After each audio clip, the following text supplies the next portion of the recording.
Hey, what's going on? Ryan here with Intersection Records, reviewing the brand new album from jazz fusion greats Aurora, Clara. Their fourth album, Aurora, Clara 4. So this is a band it's been on my radar for a couple years now. I listened to the last few albums. This is their fourth record, came out on July 14th, 2014. Excuse me, 24. Aurora, Clara.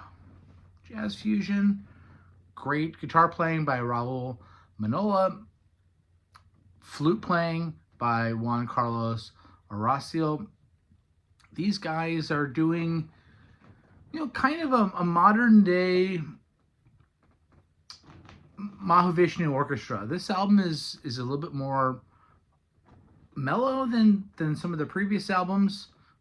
They had an album even with Jerry Goodman from Mahavishnu Orchestra on flute.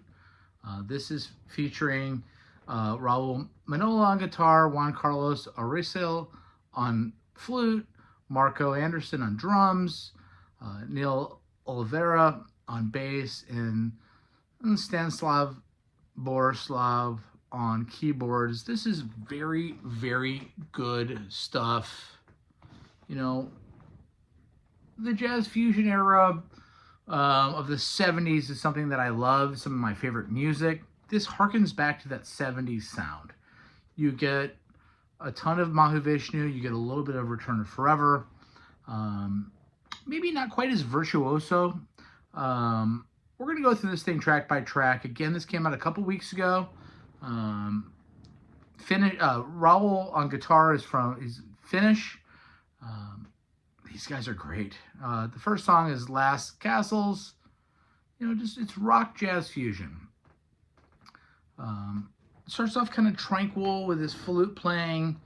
It builds and flourishes with runs of guitar and flute. Gorgeous, almost math rock at points. Builds in intensities. It's the longest song by far on the album. It's 11 minutes and 11 seconds.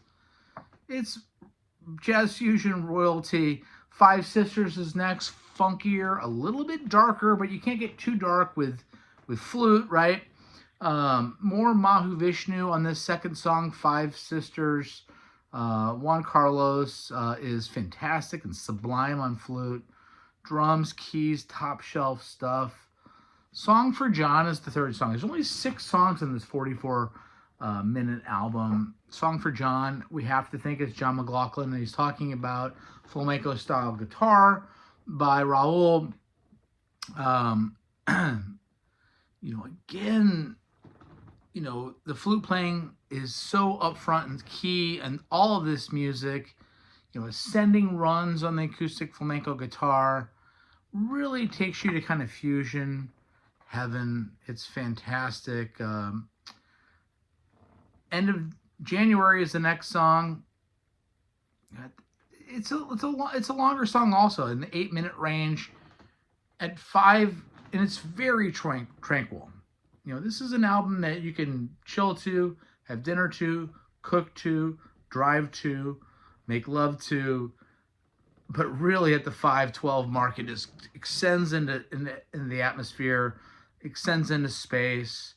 Some of the best keyboard playing again is fantastic by Stanislav Borisov. It's fantastic. Mac Tub is the next song. New age music. You get that new age Windham Hill kind of vibe. Again, there's some tranquility. Maybe it's the weakest song on the album. Maybe it's what's keeping this thing from being a perfect album. This is one of the best records. And again, I apologize for this art here. This is not in your record store probably. It's on Bandcamp. It can be purchased from their website on CD. I don't think there's even a vinyl. I tried to buy it on vinyl. I can't get it unless somebody can put in the comments how I get it on vinyl. The last song, One for the Road. I mean, let's go. Fire, electric, mayhem, the band at all cylinders. Again, we don't have a Billy Cobham here. We don't have a Lenny White here. We have Marco Anderson on drums. He's fantastic. This would make Ron Burgundy flush with the jazz flute. This is one of the great bands of our modern times. If you like jazz fusion, if you like jazz rock or art rock or whatever they call it, definitely happen. It has to be jazz in the way that the transitions are, and the time signatures and the changes. This is one of my favorite albums of the year.